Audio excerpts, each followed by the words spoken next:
Prince Harry and Meghan Markle's latest Portugal story is not really about Portugal. On the surface, it is a soft family feature. A source tells people that the Duke and Duchess of Sussex love returning to Portugal because Prince Archie and Princess Lilibet can simply be kids there.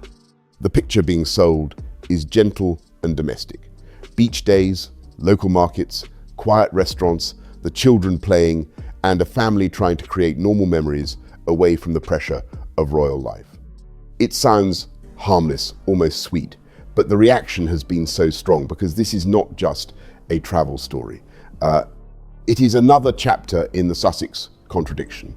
They say they want privacy, they say they fear exposure, they say their children need protection, and then details of their private holiday are briefed to one of the most widely read celebrity magazines in the world. That contradiction is now the center of the Sussex brand. Harry and Meghan want to be seen as parents protecting their children from the machinery that damaged Harry's own childhood. It becomes like a circus act. These are not candid moments with the kids having fun. They are staged, and the kids, you can almost hear Meghan be like, no, you can't look at the camera. Mummy needs to take this picture for social media. They just can't help themselves. Meghan Markle and Prince Harry have now decided to brief to People magazine that their life in Portugal is just so blissful. Yet they also release carefully selected images of those children whenever the emotional value is useful. The children's faces are usually hidden, blurred by angle, shown from behind, or cropped in ways that preserve a degree of privacy. But privacy is not only about whether a face is visible. A child's body, setting, movement, title, family connection, and symbolic role can all become part of a public message. A photograph of Archie and Lilibet running toward the sea in Portugal tells one story. A photograph of them with Harry near Althorp carrying flowers tells another. Neither image needs full faces to work as public content. The People article presented Portugal as a sanctuary. It described the country as a special retreat for the family, a place where the children can be low-key, play on the beach, explore markets, eat in local spots, and have the kind of childhood moments that do not feel weighed down by palace protocol or public scrutiny.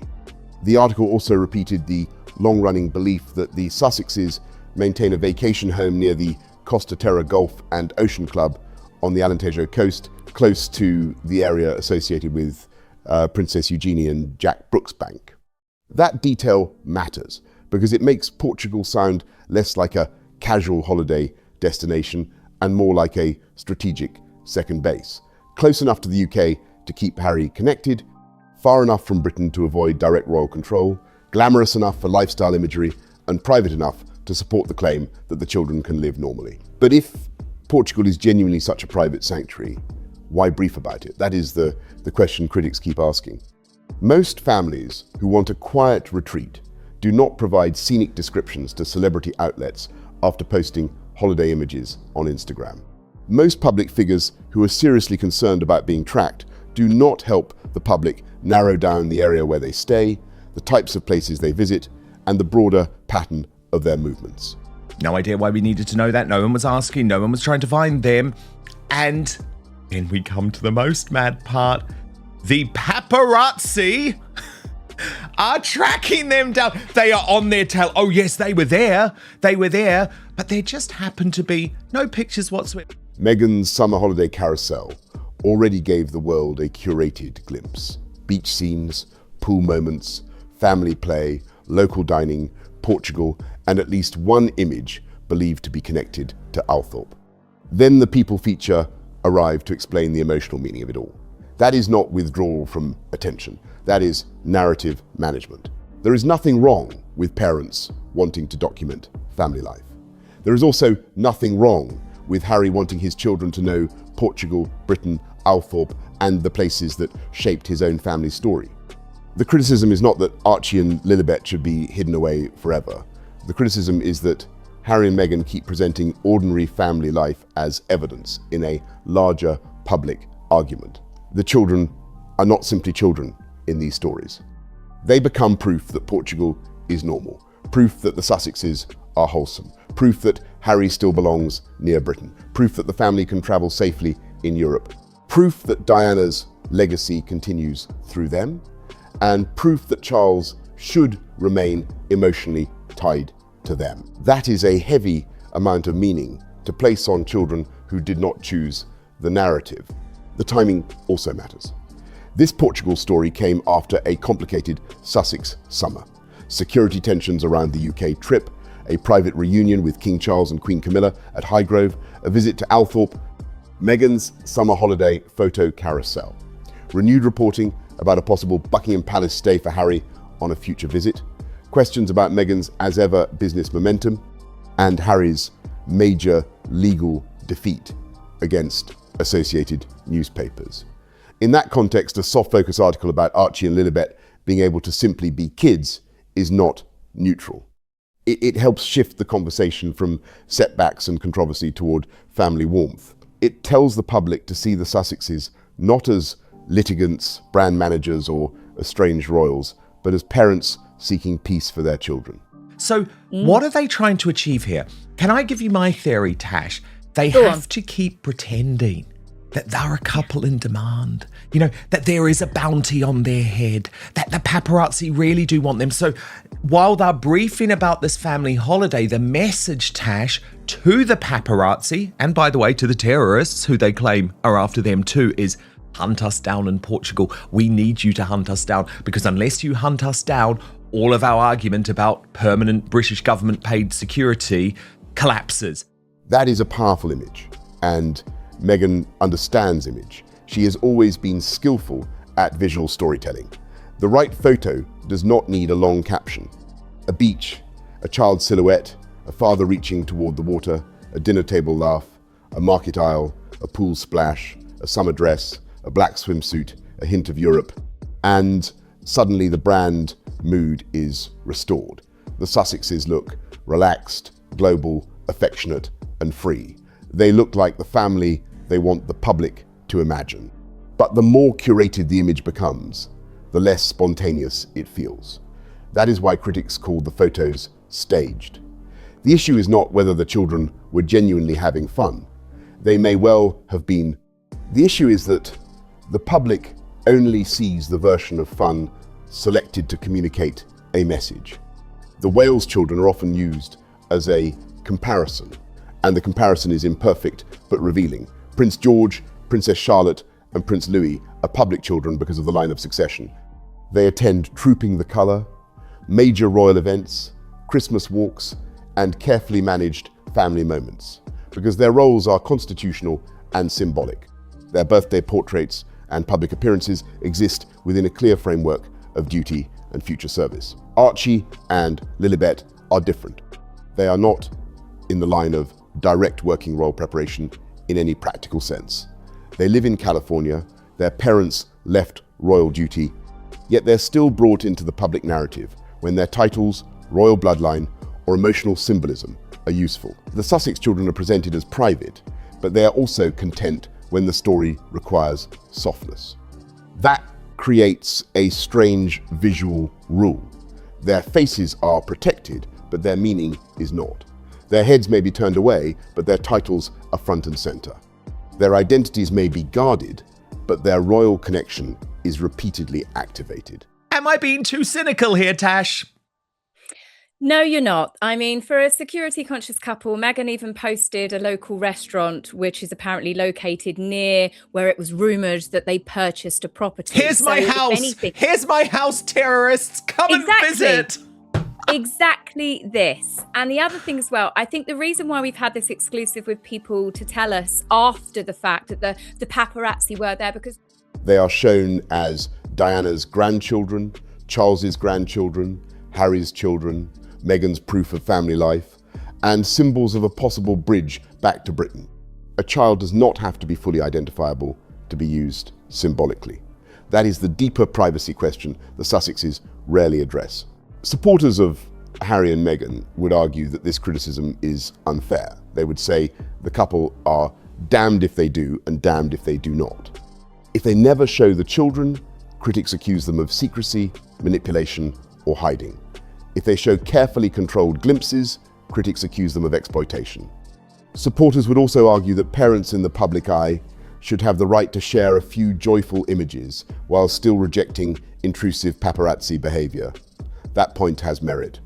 Controlled sharing is not the same as being hunted by photographers. A parent's photo on their own account is different from a stranger using a long lens near a private home. The law recognizes some of that distinction. The Paul Weller case in 2014 became an important reminder that children can have a reasonable expectation of privacy even when photographed in public. Weller's children won damages after Mail Online published unpixelated paparazzi photographs of them on a family outing. The court took seriously the fact that their faces were shown, that the pictures were taken without consent, and that a famous parent's public status did not automatically justify exposing children.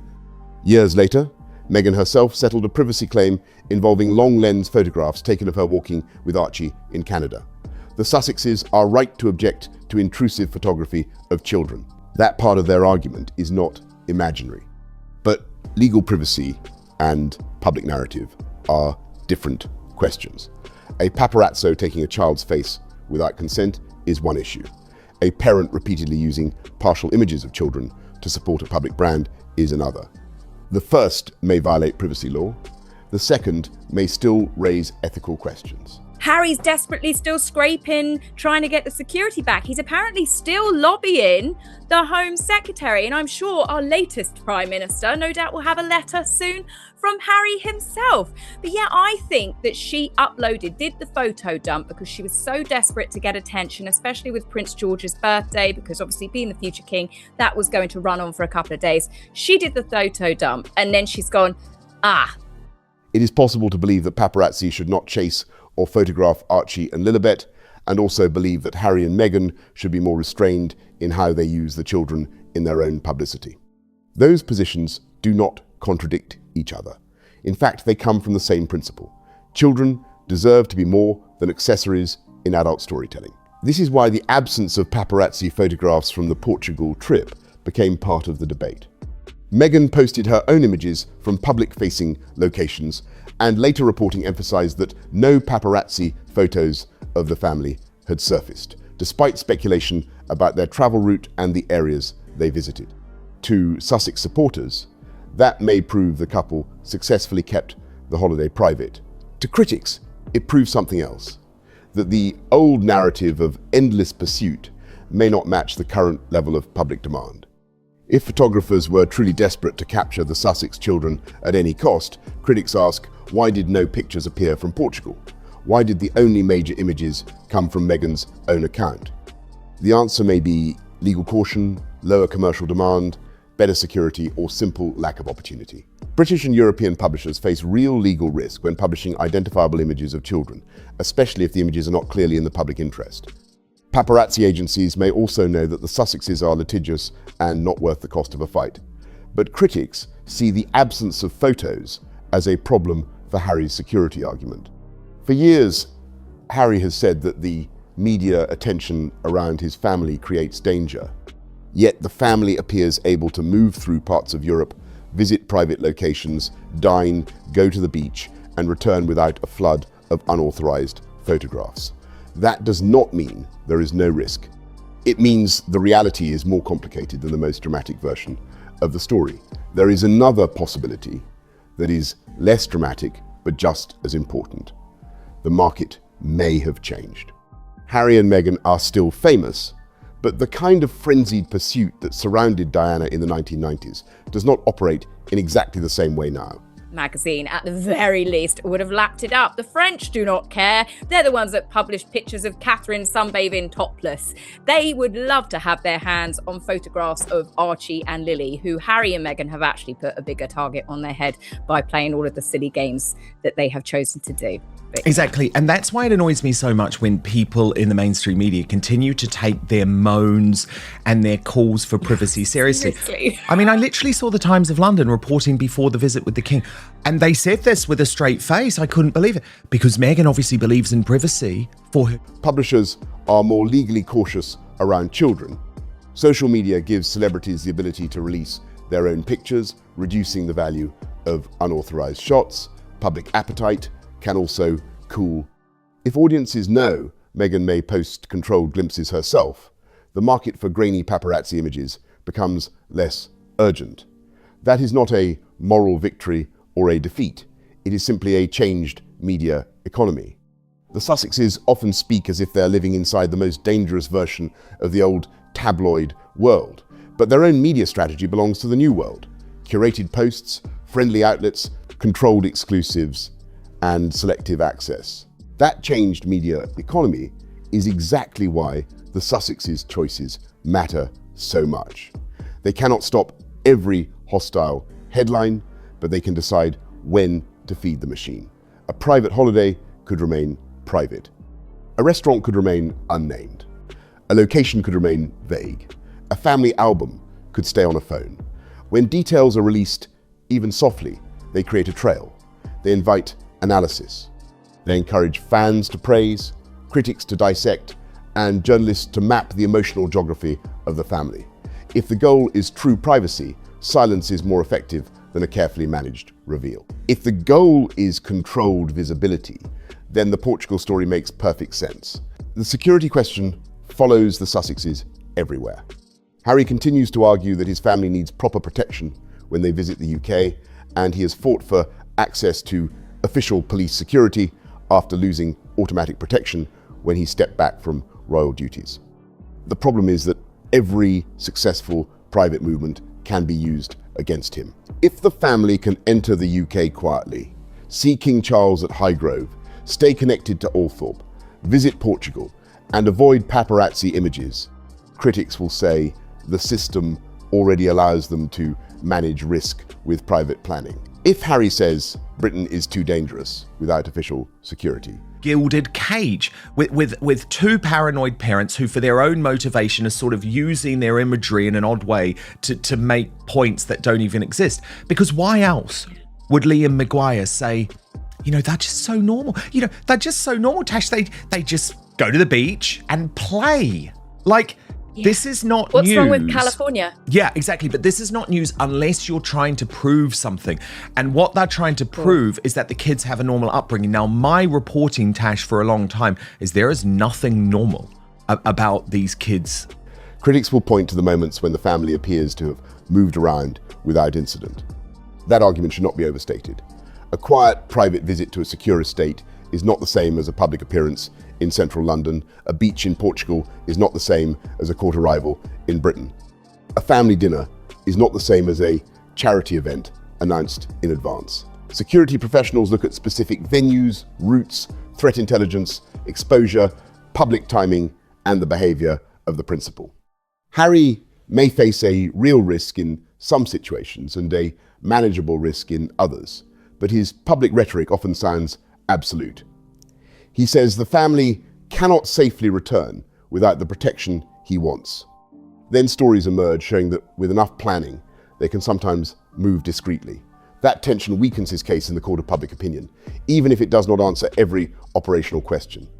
The New York paparazzi incident still sits in the background of all this. In 2023, Harry and Meghan's spokesperson described a near catastrophic car chase after an awards event in Manhattan. The NYPD confirmed that photographers made the couple's transport challenging and said they arrived safely with no reported collisions, summonses, injuries, or arrests. Other accounts, including comments from a taxi driver and photo agency statements, cast doubt on the most dramatic interpretation. The point is not to relitigate every minute of that night. The point is that the Sussex's public claims about danger have repeatedly been contested, qualified, or complicated by other accounts. That is why people now pass every new privacy or security story with suspicion. There is a responsible way to discuss that suspicion. It is not fair to claim as fact that Harry and Meghan want danger to occur. It is not fair to suggest that they are deliberately inviting harm to their children. But obviously when you when you have the number of photographs that she's released, it becomes freakish. It becomes like a circus act. You know, lots of parents have pictures of their children's backs of their heads because kids run around, they don't sit still. But these are so heavily contrived and so posed. And I think that's why the children always look so rigid, because these are not candid moments with the kids having fun. They are staged. And the kids, you can almost hear Meghan be like, no, you can't look at the camera. Mummy needs to take. But it is fair to say that critics believe the Sussexes benefit from the perception of being pursued. That perception supports Harry's security argument, reinforces the Diana comparison, keeps the press intrusion narrative alive, and makes the family appear hunted rather than simply famous. When the couple publicly shares location clues or allows stories to emphasize paparazzi presence without any photographs appearing, critics naturally ask whether danger is being described, dramatized, or used.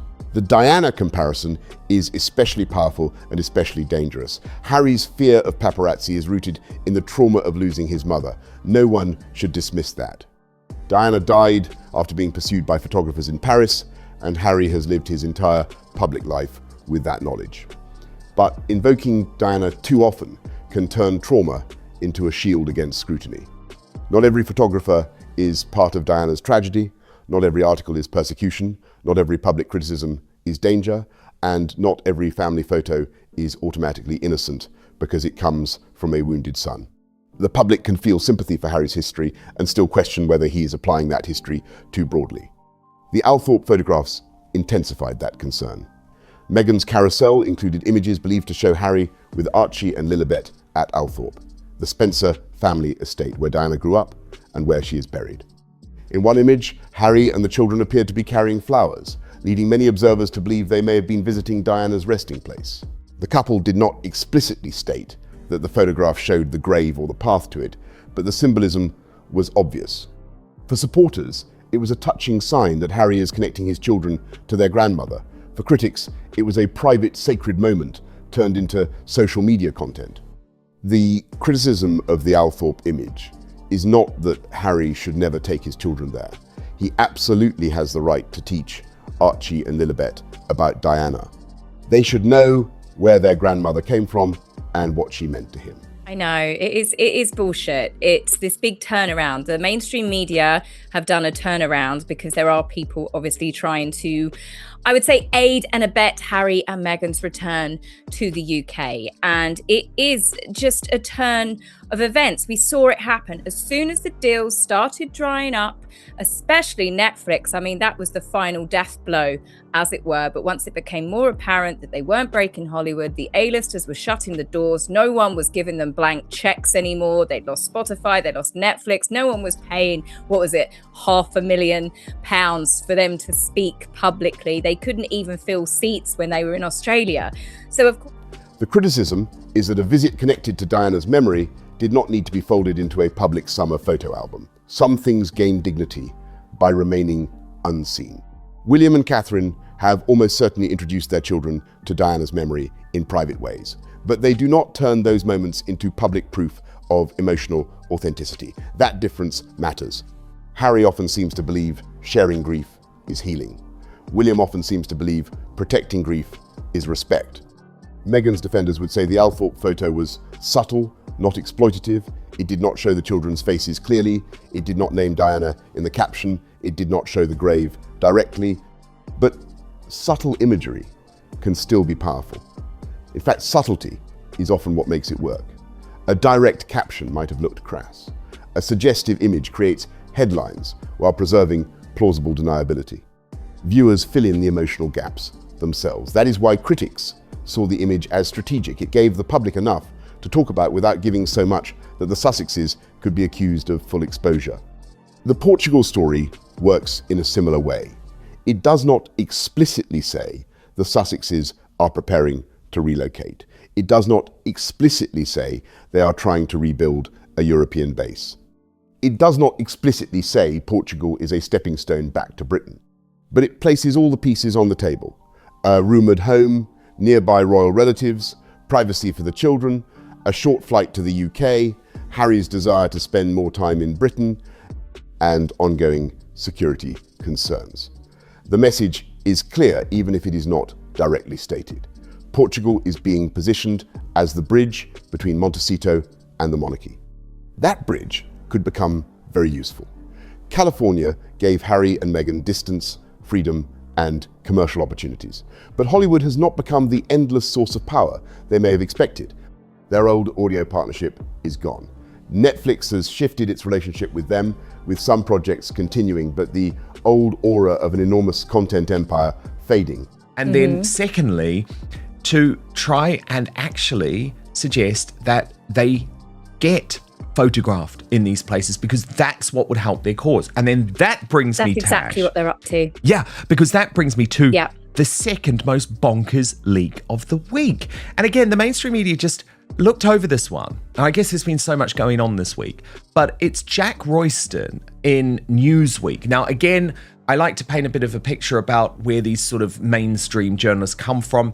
He used to be at The Sun. I knew him then, actually. Then he became the ultimate propagandist for Prince Harry. Meghan's as ever brand exists, sells products, and generates attention. But public analysis has raised questions about whether it can become a durable business independent of Meghan's royal association. Harry's legal battles have been costly and mixed. The couple still have fame, but fame alone does not pay indefinitely unless it is attached to a viable business model. Portugal, therefore, is not just a pretty backdrop. It can be read as a practical hedge. It places the family within easier reach of Britain without requiring them to submit to British media, British politics, or the daily expectations of royal life. It also gives Meghan an elegant European layer for her lifestyle image. Sun, coastline, markets, slow meals, discreet luxury, and a sense of old world privacy. That is much more useful than another Montecito story about expensive houses and celebrity neighbours. Portugal can make the Sussexes look less like exiles and more like a transatlantic family choosing balance. It is good storytelling because it softens the hard edges of their reality. But a European base also raises questions. If the family spends more time in Portugal, will Archie and Lilibet eventually spend more time in the UK? Will the Sussexes use proximity to rebuild a relationship with Charles?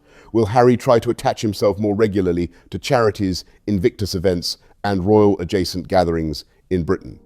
Will Meghan use the European setting to elevate, as ever, beyond a California lifestyle brand? None of that is confirmed, and it should not be presented as a settled plan. But the public is not wrong to ask. When a family repeatedly places symbolic pieces on the board, people start reading the board. That is why critics think Europe is back in the narrative. A family based only in California risks drifting away from the royal center of gravity. A family with a foothold in Portugal remains close enough to Britain to generate regular royal headlines. They find you. You know, I've been found by the paparazzi. I've also understood what it's like when the paparazzi are trying to find a new couple like Taylor Swift and Tom Hiddleston or something like that. They find you. And Meghan and Harry have signposted where they are. But anyway, let me take you through. Quite literally. Yeah, literally, exactly. Come and This find is the us. restaurant just down the road. You can come see us here. And we're going to be at Althorp on these dates, you know, Yeah. maybe even put your drone up into the air, because then we'll be able to say that you were trying to bomb us. They're you know, desperate for it. That's exactly what they're up to, Dan. A family that can visit Althorp, Highgrove, and perhaps Buckingham Palace remains useful to media outlets, streaming platforms, and lifestyle branding. The Sussexes do not need to return as working royals to benefit from royal proximity. They only need to remain near the story. This is also why the language of normality feels so forced. If Archie and Lilibet can simply be kids in Portugal, what does that imply about California? They live in Montecito, one of the wealthiest and most private enclaves in America, where many celebrities manage to raise children with far less public visibility. There are beaches, gardens, private schools, friends, parks, and security. If they cannot be kids there, why not? If they can be kids there, why brief people that Portugal is the place where it finally happens? The answer may be that the phrase is not really about the children. It is about reassuring the public that the Sussex family is healthy, grounded, and ordinary, despite the unnatural amount of media strategy surrounding them.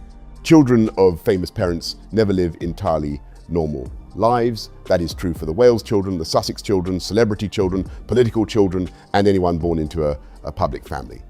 But there are degrees. The healthiest approach is usually consistency, boundaries, privacy, and a clear separation between adult public work and childhood. The more children are used as proof points in adult arguments, the harder that separation becomes. Archie and Lilibet are still very young. They do not control the captions, angles, briefings, or headlines. Adults do. That is why the responsibility sits with Harry and Meghan. This is also where the phrase "simply be kids" becomes almost too revealing. Children do not need a publicist to announce that they are playing. They simply play. They do not need a magazine source to explain that beach time is important. They simply go to the beach.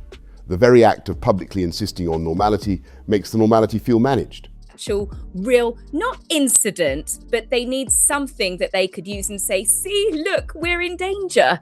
You're kind of asking to put yourself in danger because you keep telling everybody exactly where and when you will be. And the problem is that they are facing nobody cares. No one. 100%. And that's why it's not happening. 100%. I couldn't agree more. And that's why you're in this bizarre situation. I promise you, I've never seen this before with a major celebrity couple briefing a reporter that, I promise you, the paparazzi really did come after us. There's just so no bizarre, pictures. It's so odd. It suggests that the Sussexes know the public has begun to question how ordinary the children's lives really are. The source is not merely describing Portugal. The source is defending the family image.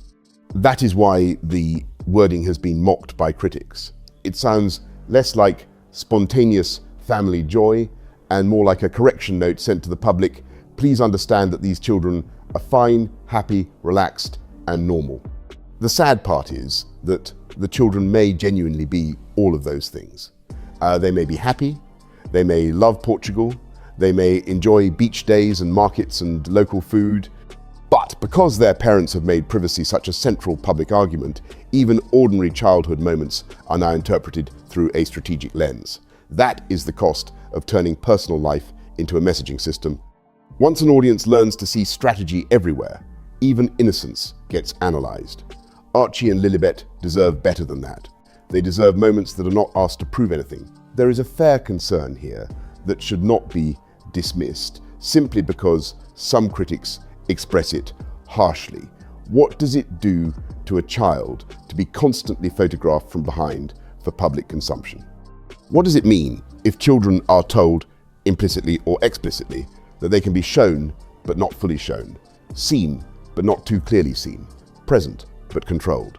Many parents post partial images of children online for safety reasons, and that alone is not strange. But in the Sussex case, the images are not just family album fragments. They are released to millions of people as part of a high-stakes public identity. That makes the dynamic different. The Thomas Markle question appears in the source material as well, and it is sensitive. Meghan's relationship with her father is deeply fractured, and the public knows only parts of a painful family story. It would be unfair to say Archie and Lilibet must have a relationship with him, because family estrangements can involve private reasons outsiders do not know. But critics notice the contrast. Is someone to publish pictures of Archie and Lili, and they can then use this privacy law to fight a big new legal case because they've had to accept they can't go after the newspapers anymore. They can't go after the newspapers. It looks like Harry is going to be hit very, very hard with this A&L payout that he and the other claimants have got to do. They've got no big deals. Netflix has dumped them. No one is really signing the big checks for them anymore, as I said. They're going to need money. They are going to need money to come in, and Diana, whom the children never met, is central to their public symbolism. King Charles, whose connection carries royal and future inheritance significance, is now emphasized as a grandfather they should know. Thomas Markle, who is alive but estranged, remains outside the story. That contrast fuels the perception that family ties are valued when they are useful to the Sussex narrative and ignored when they are not. The same issue appears with the royal family more broadly. Harry says he wants his children to know Britain family heritage and history. That sounds reasonable. But for years, Harry and Meghan also built their public life around explaining why the royal environment was harmful, cold, racist, unsafe, and emotionally damaging. If the institution was so dangerous, why is closeness now being presented as desirable? If Britain was too unsafe, why is Portugal's proximity to Britain a selling point? If royal life was oppressive, why are titles still central? The shift may reflect genuine evolution, but it also looks like convenience. People change, circumstances change. Harry may now want a different relationship with his father because Charles is older and unwell. Meghan may want the children to have more family context. The couple may have learned that total distance from Britain is not practical. None of that is impossible, but public trust requires acknowledgement. A person cannot spend years denouncing an institution and then quietly slide back toward its benefits without explaining what changed. The public notices the gap. So do William and Catherine. So do palace advisors.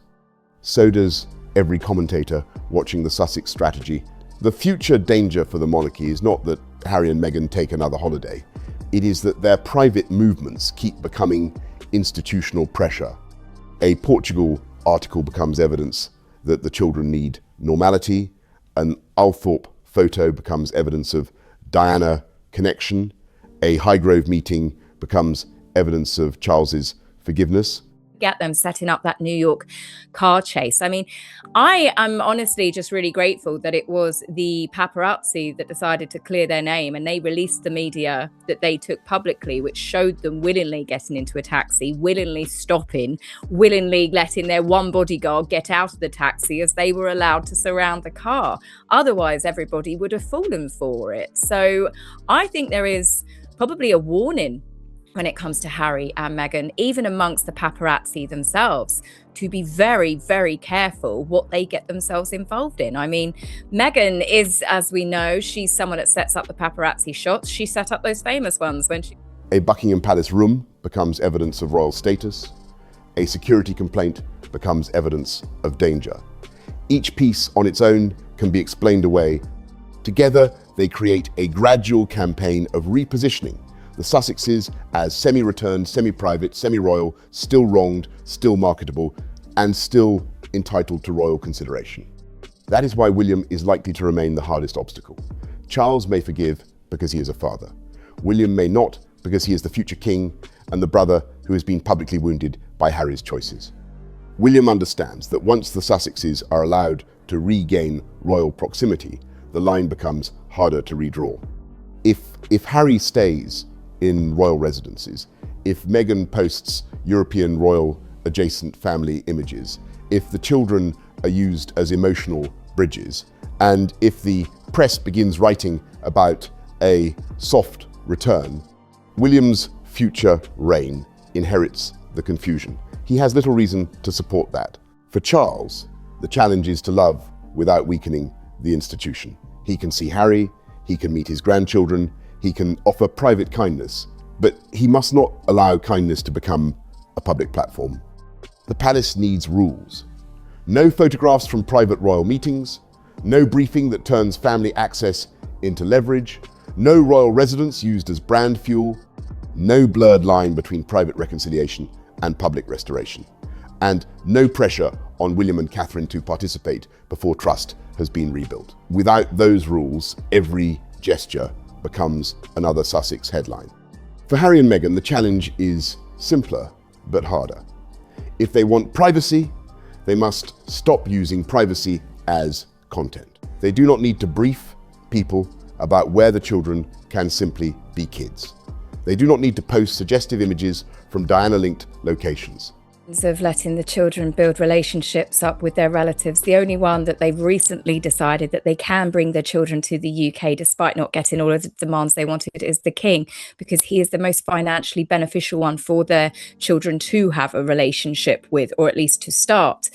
But for all of the other people, I mean, Thomas Markle He is alive. And, you know, that their children are at an age where you cannot build these bonds.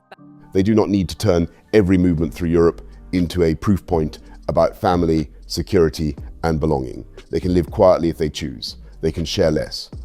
They can let charity work speak without turning it into a stage for family rehabilitation. They can protect their children not only from paparazzi, but from narrative use. That is the real test. Privacy is not a slogan, it is a pattern. If the Sussexes truly want Archie and Lilibet to grow up with normal childhood memories, those memories do not need to be curated for strangers. Beach days can remain beach days, visits to grandparents can remain private, a trip to Althorp can stay inside the family, Portugal can be a home rather than a headline. The fact that these things keep becoming public stories is why skepticism keeps growing. In the end, the Portugal feature was supposed to make the Sussexes look grounded, happy, and protective. Instead, for many critics, it exposed the same unresolved problem. Harry and Meghan want the public to believe their children are shielded from attention. Absolutely nothing for them. This isn't being done for Archie and Lili to learn about their heritage, to learn, you know, anything to do with their family bloodline. This is being done for monetary gain for Harry and Meghan. And I still can't help but feel, I've just got this nagging gut feeling that we will be seeing more photographs of Althorp when they do work together. I couldn't agree more. For that Diana documentary. I could not agree more. I actually appeared on the Meghan Kelly show earlier in the week, and I said to her, it's my edge. But the children are also repeatedly placed at the center of attention when the couple needs emotional warmth. They want to say paparazzi are a danger, but the most valuable images often come from Meghan herself. They want to be private, but their privacy comes with magazine exclusives. They want distance from the royal family, but proximity to royal meaning. They want normality, but everything about the presentation feels managed. Perhaps Portugal really is peaceful for Archie and Lilibet. Perhaps they do run on the beach, laugh in the pool, eat in small restaurants, and enjoy a childhood that is happier than outsiders imagine. Everyone should hope that is true. The children deserve peace. But if that peace is real, the best way to protect it is not to turn it into another public narrative. It is to let it be quiet. Until Harry and Meghan understand that, every new private glimpse will raise the same question. Are they protecting their family from the spotlight, or simply controlling the spotlight well enough to keep using it?